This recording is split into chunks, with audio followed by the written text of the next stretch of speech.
I'm just going to do a couple announcements real quick, and then I'll let you take it away, Emily. Okay. My cat just meowed really loud in the other room. Okay, so obviously Countdown to Summit is freaking on, so I'm super excited. Hope little Olivia's coming. She's like, no. So if anyone doesn't have a ticket yet, obviously there's still time. It's definitely, I mean, you hear it over and over again. Every successful coach says that it's a non-negotiable. I know that a lot of you on here are already going. So if there's anyone else who you talk to within our tribe who's on the fence or whatever, definitely encourage them, because, you know, coaches don't say it's a game changer for no reason. Obviously, it's a real game changer if you hear coaches say it over and over and over again. And yeah, it's an investment, but I promise you it's going to pay you back 100 times. Olivia just got super excited because the cat like walked behind me. Or maybe she's excited about Summit. I don't know. Definitely Summit. Definitely Summit. We might even have a spot open in our house. So if anyone does end up buying a ticket who originally wasn't going, let me know and we can get you in on our house. So I just wanted to throw that reminder out there. Next Thursday, we have a Coach Life event, which I know I posted about in our team group, but just a friendly reminder to invite your people and take advantage of those. I feel like those are just so undervalued, even though I feel like, I know for my business at least, they were a game changer. And so sometimes I don't understand like why coaches don't take more advantage of them and why they're not like inviting hundreds and hundreds of people or screaming from the rooftops, because they are just the most fun and I feel like the easiest way to share coaching with people, because they get to hang out with our tribe, not just, you know, get a video from like our upline Janelle or get a video from me. They get to hear from all of us, which I think makes the community aspect really sink in more.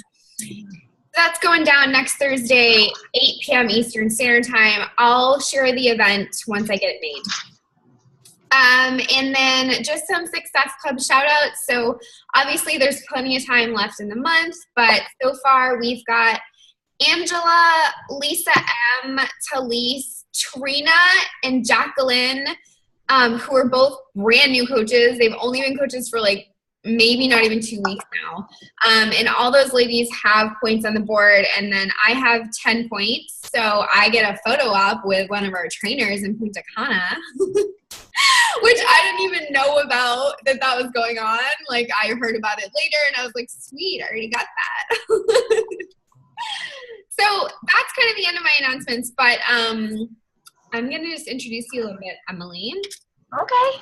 Yeah, so take notes, Olivia. I hope you take lots of notes. And everyone else will listen to this recording too and take lots of notes. So, Emily, you're past Emerald now. Like you've advanced your business beyond that, and you're building a pretty amazing team yourself. Everyone I know who's under you is super excited, especially your boyfriend. Yeah, because he works his business just like Cameron does. Yeah, but I saw him working out the other day, so maybe you're converting him, right? But anyways, I've just experienced like watching Emily have like crazy mindset shifts with her own business. And I feel like you've just taken it up a level, which is kind of why I wanted you to share with all of us tonight about just like anything, girl. Like we're open to tips. So I'm going to hand it over to you so that you have as much time as you need. Okay. Well, hello everyone.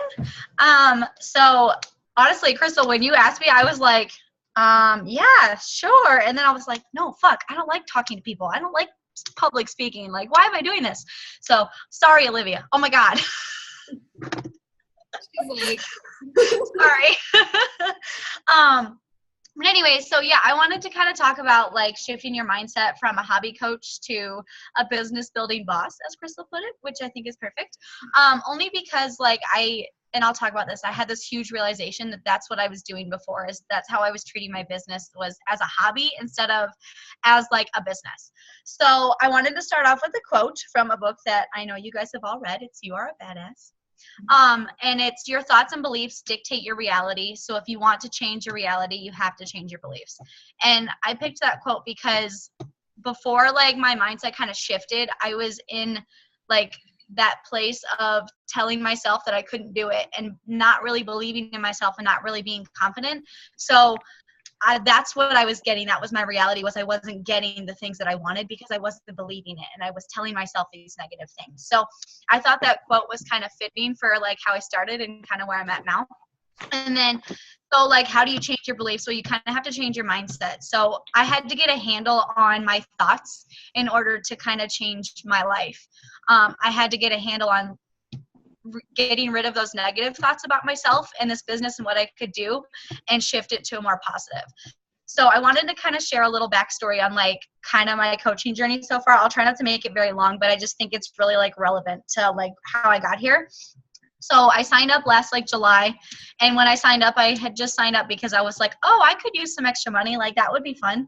So, okay. And I like had watched Crystal do it in our boot camp, and I'd been following Crystal on Instagram for like 4 years.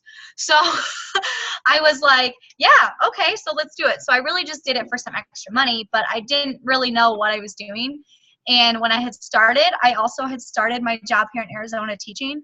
And I was kind of like really lost with that because it was my first year and I didn't know my kids. I didn't know what I was supposed to be teaching. I didn't know like what my typical day was going to look like. So I was in tons of meetings with like things thrown at me. So I was really overwhelmed by all of the stuff that I was getting from that I really didn't do anything with coaching. Like I just kind of was like, oh yeah, it's there. And I was doing my workouts and drinking my shake, and that was really it. So, but then I got to a point like a couple months into like my job, it was like October or something. And I realized that I was really struggling financially. And so I was like, okay, well, I have this business that I could do something with that looks like fun. I think I could enjoy this. So maybe I should just try it, like to actually work it and see what happens. So I did. It wasn't like perfect, and I didn't like jump in and start doing like 10 invites and like, you know, adding 10 people every day, but I had like started to. And so that was the first month I actually had gotten a sale. Like, what is that, like 5 months after I joined, 4 months or something, and I finally got a sale. So if you're worried because you haven't got a sale yet, it's okay. So anyways, so yeah, November was my first good month. And then after that, like come December, I was like, oh yeah, December is going to be a great month because, you know, New Year's resolutions are coming. And December was a terrible month. Like I got nothing. I had no Success Club points. Nobody joined me. And I just was like, all right, never mind. Guess that didn't work. So, and I mean, I was still kind of working it, but I wasn't doing it every day. I wasn't being consistent. And I was only pretty much doing the work like when I had the extra time or when I really felt like it or when I like had a little boost of confidence. That was the only time I was ever actually doing it. So I wasn't doing it consistently. I wasn't doing it every day. And so then come January, I go back to work after being off winter break. And I was feeling like really like overwhelmed and like stuck and like really uncertain in this business and like what I was doing. And so I didn't have the confidence at all.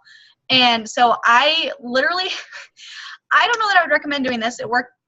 I'm glad I did it, but I wouldn't recommend it. I took a whole week off of coaching. Like there were some weeks where I was doing like 2-3 days of work or something like that, maybe one day, but I never did like nothing. But I literally took a whole week off where I did nothing but respond to the messages that I needed to respond to. And during that week, I just needed a break. I was so overwhelmed by like just work and this that I just needed that time. And I guess, you know, that's one of the beautiful things about coaching is that we can do that whenever we want. So, I mean, there's a positive to it. But at the end of that week, I finally realized that I kind of missed it. Like I missed not talking to new people and like just getting to know people and just listening to people and, you know, getting through that little fear of inviting people. Like I missed that. So Crystal and I decided we were chatting and so we decided to have a call, like a phone chat.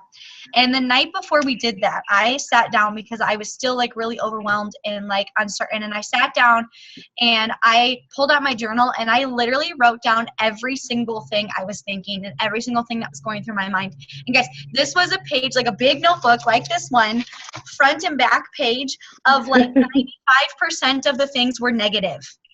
Like, and they were all things I was saying about myself and about this business and just like how I was feeling. Like 95% of the things that I wrote down were negative.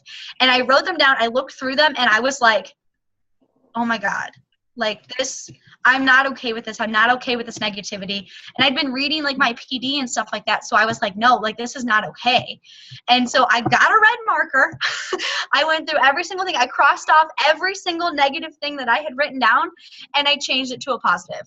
So like some of the stuff I was writing down was like, I'm not good enough, or I'm never going to be a successful coach, or I'm not going to pass. I had to take a test for my teacher's certificate, and I was like, I'm not going to pass this test. I'm not going to reach the success club or whatever. Like these were all the things that I was thinking and saying. And so I literally crossed them all out, and I switched it around, and I said, I will reach success club. I will pass this test, and I am a good coach, like those kinds of things. And as soon as I did that, I read through it again, and I was just like, instantly felt better, because that negativity was leaving me, and I had some of that positivity back. So that was like the first time where I kind of was like, okay, I can do this. I just had to get my mindset in the right place. So Crystal and I are talking, we have this phone chat, and I was kind of telling her what was going on and everything. And when we were chatting, I remember she asked me how work was going, and I was like super stressed out and super worried and just like really overwhelmed with just teaching in general. Like, I mean, this is my first year, that's normal, but I was like so overwhelmed by it. And I remember she asked me how I was doing, and I just was kind of like, it's okay. Like, you know, I'm really stressed out, and, you know, we talked about it a little bit, and we get to chatting even more. And mind you guys, the week before this, I was literally thinking about quitting coaching. Like, I literally was like, I cannot do this. This is not for me. I gave it a run, but I can't do it. Like, I'm just not cut out for this. And so Crystal and I are talking, and I get to a point during that call where I literally realize that I need this. This is something that I need to do for me, because as much as I love teaching, I don't want to do it for the rest of my life. I'm getting emotional. Oh my God. But I literally had that realization that I don't want to teach for the rest of my life. And I remember a couple months before that, we had a team call or something, and everybody talks about their why, and their why is to like have that financial stability and to leave their 9-to-5 job. And I literally said, well, I can't imagine ever doing anything but teaching. Like, so that's not my why. Like, I was literally just doing it for some extra cash. And so when I had that realization while talking to Crystal that I didn't want to teach, right then it hit me why I was doing this and why I wanted it so bad. Because as much as I love teaching, I do, that's not what I want to spend the rest of my life doing. And for the last 6 years, that's what I had been set on doing, was teaching. So now I get to a point where I'm like, no, that's not what I want to do. I want to do this coaching thing instead. I can't believe I'm crying right now. I've gone through my notes like 7 times and I'm crying. But anyways, so like I finally, like my mindset started to shift. And I remember Crystal even telling me during that call, she goes, I could tell when I asked you how work was going that there was just the tone in your voice had changed from like the past times I had talked to you, where you didn't sound like you were in it anymore when I was talking about teaching. And I remember her saying that because it was so true. It wasn't there. So, and then, oh, somebody's coming now. Hold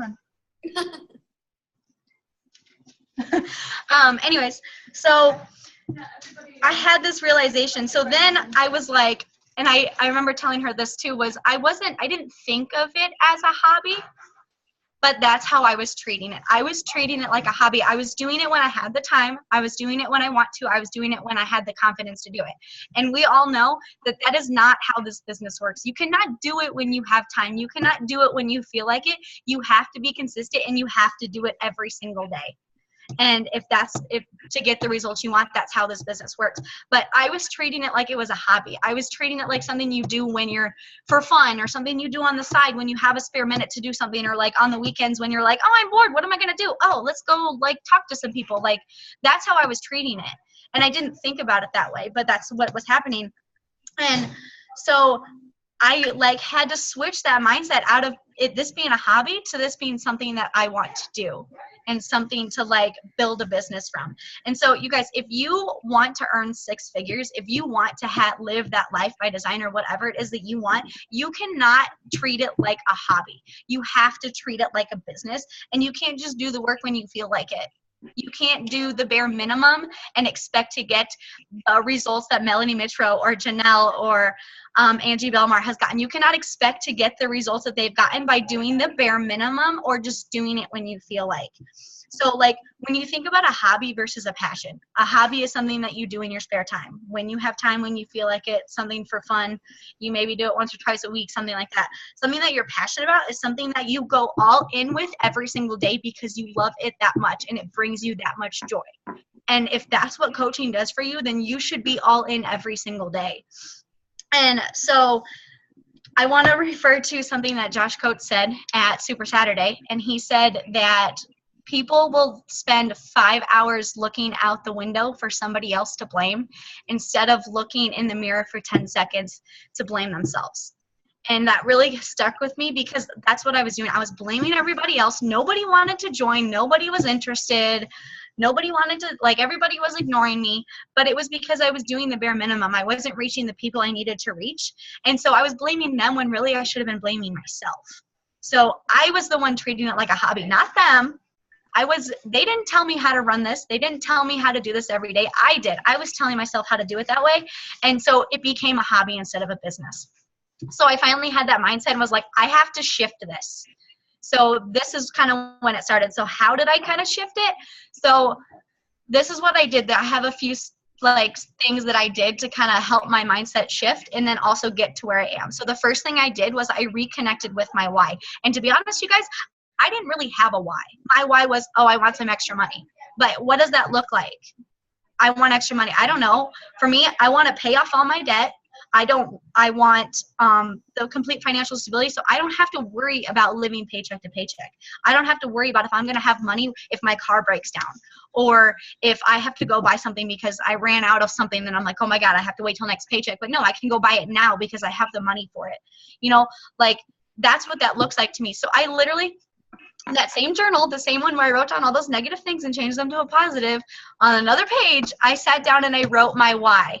And guys, my why was like a same thing, front and back. Like I literally wrote down every single thing that I wanted for my life and everything that I could see that I pictured that I wanted, I wrote it all down.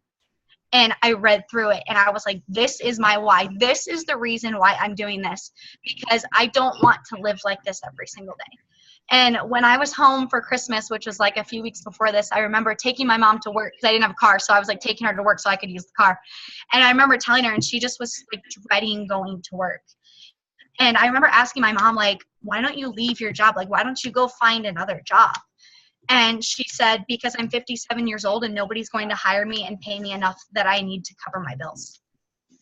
And that, like, it just crushed me because like we've always struggled with money, like growing up, like, I mean, we survived, but we always struggled with it. And so that's like all, when I think about money, that's all I think about is how much we struggled and how much we didn't have and all the things that we had to miss out on because we didn't have it.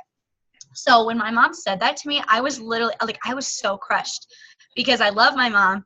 And obviously she wants the best for me. Well, I want that for her too. And so for her to say, I can't leave my job because nobody's going to hire me, I was just like, I don't want that. I don't want that for myself. I don't want that for her. And so another part of my why was being able to retire my mom so that she doesn't have to worry about that anymore.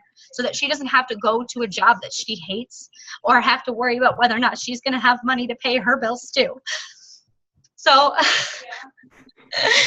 like that just really like that pushed me even harder right then.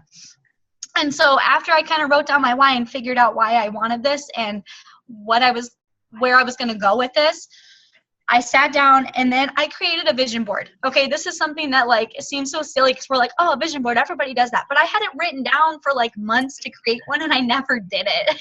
It was just one of those things that I just never did because I was like, oh, I don't have time for it. I don't have time to do this right now. No, I sat down and I made myself do it. So I did. I created my vision board. It's on the background of my computer and I have it printed off. It's at school. It's on my desk. And then I haven't done this yet. I need to, you guys, I'm going to do this now. I'm going to print it off so I can go put it in a frame and put it in my bathroom because I want to see it like every morning. So, but I created that vision board and then I put it places where I could see it. I know Crystal said she has hers on her phone, and I know people like create bulletin boards and like have it up on their bulletin board.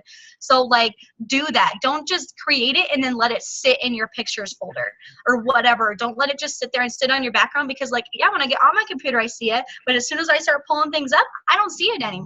So I need to have it around me at all times. So I would highly recommend you guys do that, seriously.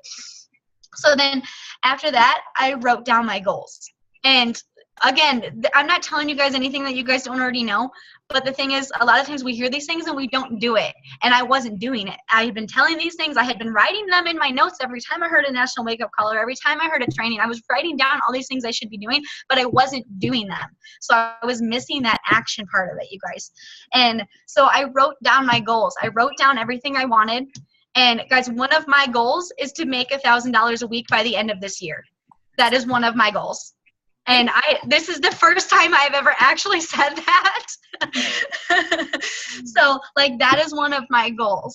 And so, and because I have that in the back of my mind at all times, that pushes me to keep going, because I'm like, no, that's my goal. I want to reach this goal. And so, you know, I had thought about goals before, but I wasn't actually writing them down. And that's another thing, like they can be in your head, whatever, you can have them in there, but until you actually write them down, they're not going to become reality. They're not going to be something that you're going to work towards, because it's just in your head. And what do we do with everything in our head? We push it to the back, or we push it to the side when something else better or more important comes up. So if you have it written down, you look at it every single day and you're like, this is my goal. This is what I'm working towards, and you're more likely to do it. So then after that, obviously, I started taking action. I didn't just write down my goals. I made a plan. I didn't just write it down and just say, okay, I have my goal and my plan. Hopefully everything falls into place, because that's not how it works. You can't just wish for these things to happen. Okay, you have to actually take that action, and that's what I wasn't doing. I wasn't taking action every single day. I was only doing it when I had the time, or when I felt like it, or when I wasn't too tired. Like, I was just doing it occasionally, but it has to be consistent. And we hear this all the time, a plan isn't enough. You have to take action too. And then one other thing that was like really, really big for me was I stopped trying to sell to people, and I started listening to them. Because when I first started like adding people and talking to them, my mind always went straight to whether or not I thought that person was going to buy a challenge pack, or whether or not I thought that person was going to make a good coach. And I am not the person to tell them what they need. I am just there when they realize they need it, and I can help them. But I do not have the right to sit there and judge what other people need. I might think they need it, but I don't have that right. That's not my job, and that's not what we do as coaches. We help people with whatever it is they need. We don't tell them what they need and expect them to do it. We help them with whatever it is they come to us with. And so I stopped trying to sell to people, and I started listening to them. I started, like, when I was doing my messages and like responding to people, I started actually listening to the thing, like really reading the things they were telling me and thinking about how to respond, instead of just responding because I knew I needed to respond. And so, and of course that time, like, I get more genuine conversations out of people now, and people, I think, trust me more because of that. And so if you're kind of in that mindset where you're just like sell, get out of it, because that's what's going to keep you in that spot where you're at. And if you want to grow your business to that 6 figures, or to get that life where you can stay at home with your kids, or do whatever it is that your why, whatever it is, you have to get out of that selling mindset and listening to other people, because that's what they want. They don't want somebody to sell to them. They want somebody to listen to them and to be there when they need it. And then the last thing that I started doing is I started 10Xing my shit. We hear this all the time. That was the last book I just finished before the one I'm reading now. And as soon as I started reading it, I was like, nope, I'm not even going to wait till I'm done reading this. I'm going to start doing it now. And so, like I said, guys, you can't do the bare minimum. You can't do the 3 invites or the 3 ads and just call it good. You can't do that every day and expect to get like serious results, because that's the minimum. That's the minimum. And if you're doing the minimum, you're going to get minimum results. Just like if you're treating it like a hobby, you're going to get hobby results. You're not going to get that 6 figures. You're not going to grow your business the way where you want it by doing the minimum. You have to 10x your shit and do more than you thought you were going to. And so that's what I started doing. I started upping my my invites were at 3, they're at 5, but sometimes I even get more. But even when I do those 5, one of them has to be a coach invite. Otherwise, my invites are done. Because that was one thing that I wasn't doing. I wasn't inviting to coaching. And so I add, if you're not inviting to coaching, if that's not included in your invites, put it in there because it really helps. And also, I'm not adding 3 to 5 people a day. I'm adding 10 people a day, and I'm messaging all of those people. Yeah. Like a lot of times I'm messaging them before they even accept it, just so I can be like, hey, how's it going? Like, thought it'd be cool to connect. It's a little more in depth than that, but you get the idea. So those are the things that I started doing, and that's what's worked for me. And then I also I'm going to refer back to Josh Coates because we all love him. And because he was at Super Saturday, I have so many notes from him. Another thing he said was that, we tend to get caught up in what we should be doing or what everybody else is doing. And that's when fear steps in. And when you start telling yourself that you're not good enough, that you're not special enough, that's when you're going to start feeling that. And that's when that's going to become your reality. And he also said that the voices inside of your head is what makes this so hard. So, and sometimes even harder than the workouts. Like, I feel like a lot of us are so much more consistent with our workouts and even our nutrition than we are with our business. And honestly, I think it's easier to be more consistent with this business than it is to be with my workouts. And I don't have a problem being consistent with my workouts, so why should I not be consistent with my business? But those voices in your head that are telling you you can't do it, or that you're not good enough, or you're not doing it like they're doing it, those voices, that's what makes this so hard. And you have to learn how to overcome those voices and just be like, no, I am good enough, I can do this, and I'm gonna do it. So that's where you have to kind of shift that mindset too. And so there's a quote from Kara Alwa-Leba, and what book was this from? I think it was from Girl Code, I think. But she said, and I actually quoted this today, so you guys probably already see it, but it said, you were put on this earth with a unique voice, talent, and gift that nobody else has or will ever possess. There is something extremely special about you that the world needs. And like, I went back and read that yesterday when I was kind of putting my notes together, and I just was like, yes, because all of us are different. We're all unique. We all have different things that we're good at. We all have these separate talents. And it's funny because I tell my students this all the time, but I never really, you don't think about it in other areas, or I didn't at least. I was like, oh yeah, I tell my kids that, but I'm not any different than any of the other coaches. But we are. And we can do this business however we want to, and you can run it however you want and take it to the level that whatever you want it to be.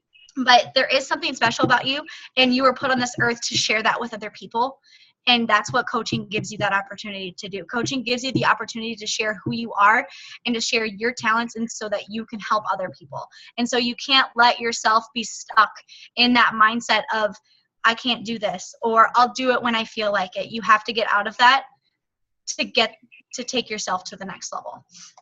And so another thing that I heard on Saturday was to ask yourself, so like when you're scared, or when you are overwhelmed, or when you're like feeling like you can't do it, ask yourself, what do you have to lose versus what do you have to gain? And I guarantee what you're losing is absolutely nothing compared to what you're going to gain over taking those steps. And that's all I got. Nice. Awesome. I can't believe I was crying. Oh. Lots and lots of notes, Emily. That was amazing. Oh, thanks. Yeah, that was amazing. You're like a little Melanie Mitro. You're like Wait, wasn't she a teacher too? She was a teacher, yeah. Yay. And the whole time I was just sitting here, I'm like, dang, she's really good at speaking. Same here. Wow. Well, thank you. Yeah, that was amazing. It just got super dark in here. Oh my gosh. I don't even know where to start. Well, I guess, does anyone have any questions? Yeah, I guess I should ask if anybody has questions. And we're down to 10 minutes. Oh, yay. We still have 10 minutes left. Yeah, 10 minutes. Take advantage of it. Do you want to share your vision board with us? Yeah, that's what I was going to ask about. Yeah, I wonder. Okay, hold on, because it's on my background. So somebody explain to me how to share screens. On the bottom, there's a share screen button. Oh, you mean the big green button? That one. Desktop. All right. Can you guys, what do you see? It's Oh, how cool. cute. Yeah. So I have, obviously at the top, everything you do along your journey contributes to where you're going, because it's just so true. So, and obviously, like, I just did everything. Like, Summit is my big thing for this year, and the rest of it is just, like, future things that I want. So. That's amazing. I love it. Turkey. I know. I am obsessed with them, and I already have names picked out, so if it's not on my vision board, it's not going to happen. That's awesome. Did you make it on Canva, or what'd you make it on? Canva. Okay, cool. The first thing that I ever made on there. Mine was on Canva too. So if anyone wants to make a virtual one and have it as their background, Canva is super easy to use. Mm-hmm. Plus, I got fun pictures, and it's really easy to, like, put your own pictures in there, too, so. Yeah. Awesome. I love it. And what a great reminder. Yeah. Oh, I tried to stop share, but it didn't work. Oh, Wait, did it go? Okay, there we go. I'm good now. Hey, Priscilla. I see you just jumped on. I'm like. Hi. Okay. I mean, there were so many takeaways. I loved. Okay, so it was amazing, like, watching you, because, like, when you started taking this seriously and you stopped being inconsistent with your business, like, you started hitting Success Club, you started adding coaches, you, like, started having challengers, like, who wanted to join you. And it was interesting because it's like your audience even changed. It's almost like they were feeding off the fact that you were taking it seriously now. And it's like people love you. Like, they just come to you and they're just like, oh my God, like, I just love you, Emily. And I think, I think that does happen, because when we lead by example for coaches, as coaches, it's not just leading by example for, like, our challengers, or when we do build our own teams, like, we obviously have to lead by example with our own coaches, but we do it every day with our audience. And, like, we teach our audience, like, how to treat us, and we teach our audience, like, if we are the go-to person with health and fitness, or if we are the go-to person who just, they need someone to talk to, like you said, Emily, like, listening to people and being about relationships first. Yeah. So definitely that inconsistency in how you treat your business is the results you get. And I know, like you said, we hear it all the time, but it's like, how many times are you going to hear it until you actually put it into action, because nothing is going to change until you change. Like, it's all on you. Yeah. So that was a great reminder. And I definitely found it easier to talk to people once I kind of, like, went into it as, like, building that relationship instead of just trying to sell or trying to just get them to join me, because that was nerve-wracking. But when you think about it, if you have that relationship with somebody, it's a lot easier to invite them. And the people that I've had the most success with are the people that I've been the most terrified to connect with, because it was people that I work with or people that I grew up with, like, went to high school with. Like, I was so terrified to talk to them, but I did it. And now they're people that have joined me on my team or have done a challenge group with me. So, like, those people that you might be, like, the most afraid to talk to are probably the ones that you need to talk to the most. Yeah. And that's amazing that now that you get to help them. And it's like, you wouldn't have the joy of doing that if you didn't get over your fear of inviting them. Mm-hmm.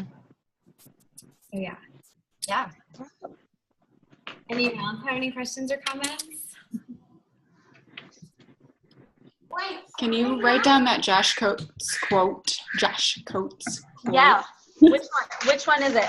The one with the looking out the window for 5 hours or something. Oh yeah. So I probably have it in my notebook here.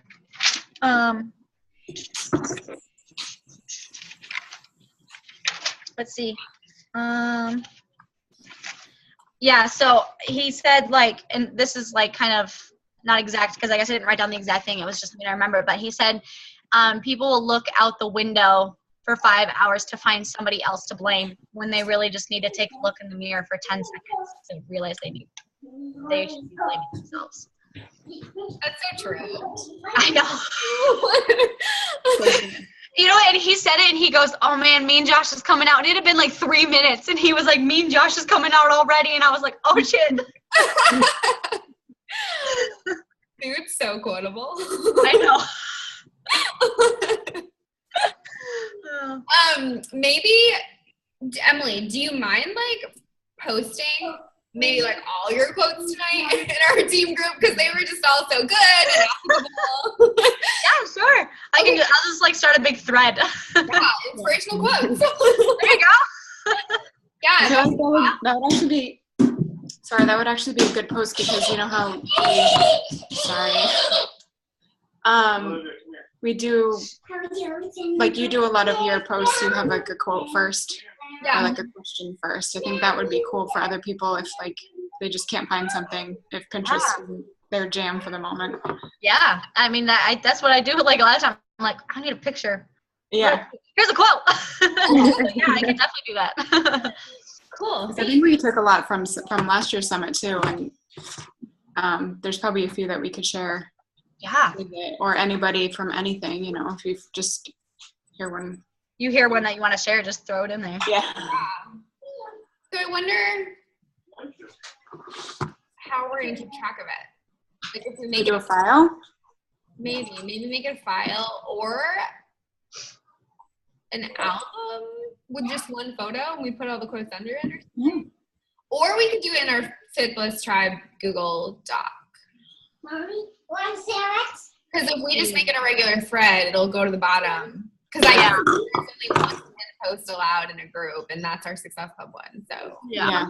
You could do like we have all the other files in there, and then people can edit it. Okay. Like the books. Yeah. And stuff. Yeah, if you want to see if you can make a file, anyone. Yeah. Right? I think so. Okay. I'll try it, and if I can't figure it out, then obviously I'll have to let you do it or get it started. Okay. Awesome. Thank you. Yeah. Thank you. I could keep commenting, but I want to let, if anyone else wants to talk for like 11 minutes. Where's Olivia? There's a quiz. Olivia, did you take notes? Yeah, she did. No, she ate 2 hot dogs and a strawberry This one's And a strawberry, 200. and a cup of water.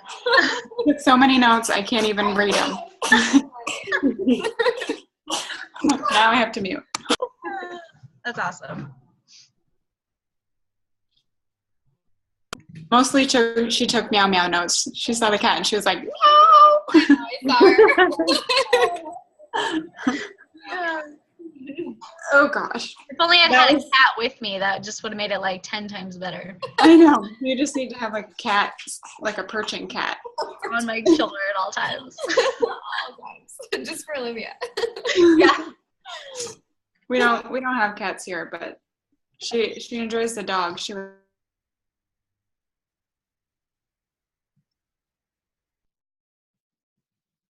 She's checking my pulse on my leg. Totally not related to anything here. It's okay. It's all right. Sorry. Fun. Well, I mean, if you guys have other questions, like if you think of something later, like just shoot me a message or something. So. Yeah, we can keep this going in our team group. Do you have something to say, Valerie? Sorry.